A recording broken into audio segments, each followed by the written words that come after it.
My favorite thing about the class so far is the amount of creativity we've been able to use within the different projects, especially the final project with we can choose our format and exactly what we talk about and everything like that.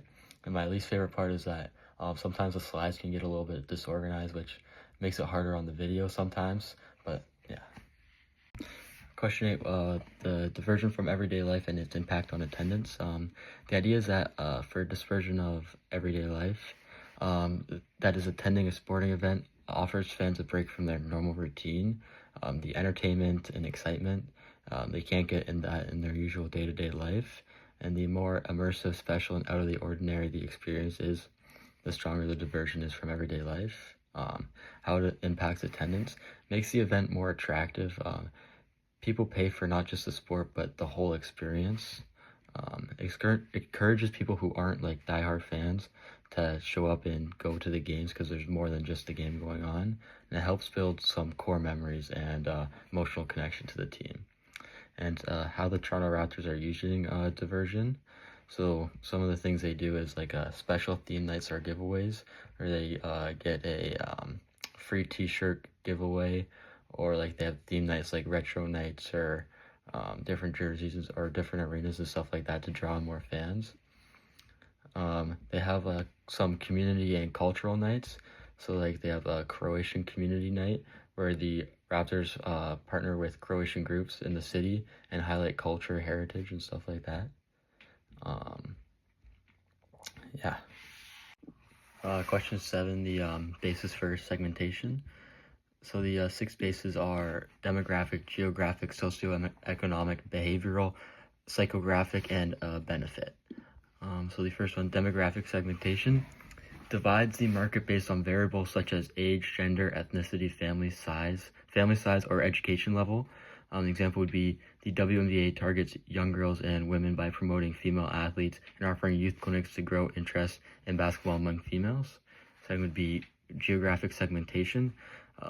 Groups consumers based on location such as country, region, city, or even climate. It's like NHL teams like the Calgary Flames market more aggressively in colder Canadian regions where hockey is part of the cultural identity. Third is socioeconomic segmentation. Segmentation based on income level, occupation, or social class. So say like luxury suite packages at a sporting event are marketed to high income professionals and corporate clients, and while the affordable ticket deals are targeted to students, families, or just your average Joe. The fourth is behavioral segmentation. Focuses on consumer behavior such as usage rate, brand loyalty, or purchase history. So Toronto FC uses fan data to reward season ticket holders with exclusive merchandise and early access to playoff tickets, which targets loyal, high engagement fans. The fifth is psychographic segmentation. Groups consumers based on personality traits, values, attitudes, interests, and lifestyles. Like the Nike's Just Do It campaign appeals to active, goal-driven individuals. The sixth and last is benefit segmentation. Focuses on specific benefits consumers seek from a product or service. So the Peloton markets to consumers who want convenience from at-home fitness, who don't really want to go out to a gym, they just want to do at-home workout. Question 6, pink it and shrink it. In the past, sports organizations often used the pink it and shrink it approach, meaning that they would take men's products, make them smaller, and change the color of the pink, assuming that's just what the women wanted. NFL and MLB sold pink, smaller jerseys that had little connection to the actual team. It just had the logo on it. It was a plain jersey. So it was just really, the women were just an afterthought rather than a core part of the market. And today the industry has gotten better. Teams and leagues now focus on authentic inclusion and understanding the market. And that now like the women's products fit well, function, and they do feel confident in them. But and there's different companies like Nike and Lululemon design sports-specific clothing for women, and leagues such as like WNBA and PWHL promote women's empowerment and stuff like that. And then there is still progress to be made. Sports teams could hire more women in marketing and leadership roles to aid in better understanding and better understand the market that they're in, and consult female fans when they're designing merchandise, and create campaigns that are directed more towards women than just men. All right, question 5. There are 5 principles, and first one here is Principle 2.2. Sport can elicit an emotional response in its consumers that is rarely found in other businesses. Sport can trigger intense emotional responses in fans, joy, heartbreak, pride for your team, that most other industries can't produce. So example would be like my last one, where it's Buffalo Bills fan crying after a win or a loss because something amazing happened or the season's ended. Principle 2.4, sporting organizations that compete in leagues and competitors rely on the health of their competitors for success. Unlike most industries, sport teams rely on the success and financial health of their rivals to survive and thrive. A strong league needs strong teams, so in order to like the Blue Jays benefit when other MLB teams are competitive, and strong matchups draw more viewers. Principle 2.6, unpredictability in competitive sport can make the product more attractive. So even like the lowest ranked team in the NHL can beat a top contender, which keeps fans watching till the final whistle. Principle 2.8, sport consumers identify with teams, clubs, brands, and athletes and see them as extensions of themselves. Fans often see their team or athletes as part of their own identity, creating a deep psychological connection. Raptors fans may wear team jerseys, follow every game, and defend their team passionately on like social media.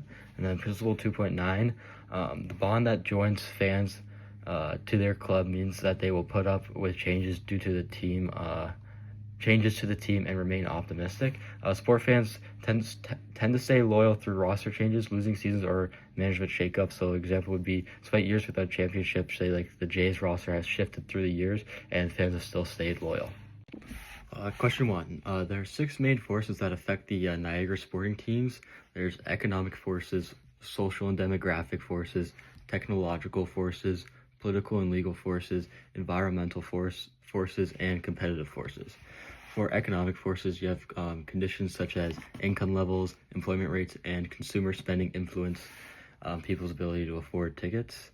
The Niagara example would be a downturn in tourism or employment in the Niagara region can lead to a lower attendance at, say, like a Niagara Ice Dogs game, or decreased enrollment in local youth sports leagues, which would be affected by that. For the social, changes in population size, age distribution, cultural diversity, and lifestyle preferences impact audience. Student night at the Niagara Ice Dogs game for students from Rock and Niagara College, just get more students out there. Advancements in technology can affect how fans engage with sports, including streaming, ticketing systems, and social media. The Niagara Ice Dogs use social media to appeal to the younger generation, doing trends and stuff on there, and gets word of mouth out there really easily. Political and legal, government policy, regulations, and funding decisions can impact how sport organizations operate. So for this, it'd be like funding for, say, the Meridian Center or something like that from political bodies. For environmental forces are all about location and climate, and say rain or bad weather would affect the Welland Jackfish, because that would lower the attendance because people don't want to see a baseball game in the rain and sit in the rain. For competitive, it refers to all the other entertainment options in Niagara, so such as like the casino, the falls, and all the attractions there, and other like neighboring sporting events going on. And to combat that, teams try to provide extra bits of stuff like autograph sessions or stuff like that to have an edge over others. Question 4. So SWOT analysis is a strategic plan tool used to evaluate an organization's internal strengths and weaknesses, as well as the external opportunities and threats. It helps teams make informed decisions and develop effective strategies. The strength of the Blue Jays are that they are winning right now, and that they won the division series, so they have a lot of momentum going forward, and they have one of the most talented young teams that is also like really fun to watch and just sit back and relax and watch them. And then they have like the superstars like Vlad and Bo and George Springer, who are very marketable. Their weaknesses is that they have been inconsistent in playoffs past, which leads to doubt among fans, and that also the tickets and the concession prices are super high, so it makes it less and less accessible. The opportunities are like they have the opportunity of the momentum from the 2025 playoff can boost ticket sales and fan loyalty for the upcoming season, and they have potential to sign or trade key players in the offseason. If they do well, they can keep growing and keep getting more superstars to market more, and then keep growing their brand right now because they're getting so much recognition everywhere, even outside of Canada. Some of the threats are media pressure and high expectations from fans, and if the playoffs do get short run, then they'll get a lot of hate and a lot of people will stop cheering. They have risk of losing key players, if they don't end up winning in this, or if they go short run, and then loss of interest from fans if the postseason is short run because the expectations are so high for this team. Question 3. So one of the first differences would be the unscripted outcomes. So sports are unpredictable and unscripted, so nobody knows the outcome in advance. So they say like a hockey game, it can end in a surprising upset, like a cool overtime or shootout, or you never know what's going to happen. Where unlike say like in a movie, the ending is predetermined, you can kind of start guessing what's going to happen beforehand.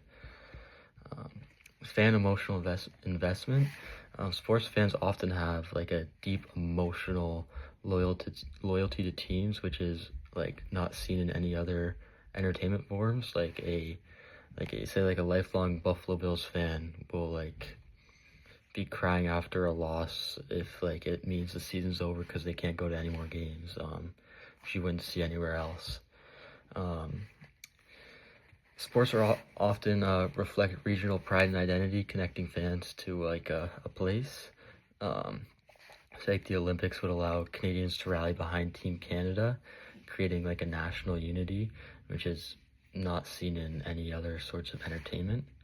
And then there's real-time competition and drama, so it's always live with real people competing under pressure. So it's completely like real and authentic, which say isn't seen in a movie or a TV show where that's all just faked. There's opportunities for participation everywhere. So say like a fan is watching the World Cup, they can go to like a local sports league or intramural league and play that sport and like play like how they want to play with. And you can't really make a movie by yourself without a huge budget and stuff where you can do that in sports. And then sports unfold over seasons and years with evolving rivalries, player development, and team dynamics. So like, say like the Boston Red Sox and the New York Yankees rivalry has been going on for centuries, where like a player concert or movie is a one-time watch and then you're done. All right, question 2. It includes the 3 levels of identification: low identification, medium identification, and high identification. For low identifications, fans with the low identification have a casual or limited connection to a team. Their support may depend on convenience, like the winning streaks or social settings, rather than emotional loyalty. An example would be a local minor team in Niagara, like the Ice Dogs, may offer discounted family nights or free youth tickets to attract casual fans and convert them into more engaged fans. For medium identifications, they have moderate connection to the team. They follow results regularly and may attend games or buy a little bit of merchandise. But their loyalty can shift if the team underperforms or say like a star player gets traded. An example would be the NBA crossover experience in various cities. So it targets people who like kind of enjoy the sport but don't really have a specific team to follow. They just like the sport, and they offer many things to try and get that engagement. And then for high identification, fans, they see the team as part of their identity. They consistently attend games, wear team colors, and support the team regardless of their performance. The example would be the Green Bay Packers. They've built this loyalty by involving fans through ownership, through public shares, and emphasizing tradition, making fans feel directly connected to the team's success and the history of the team.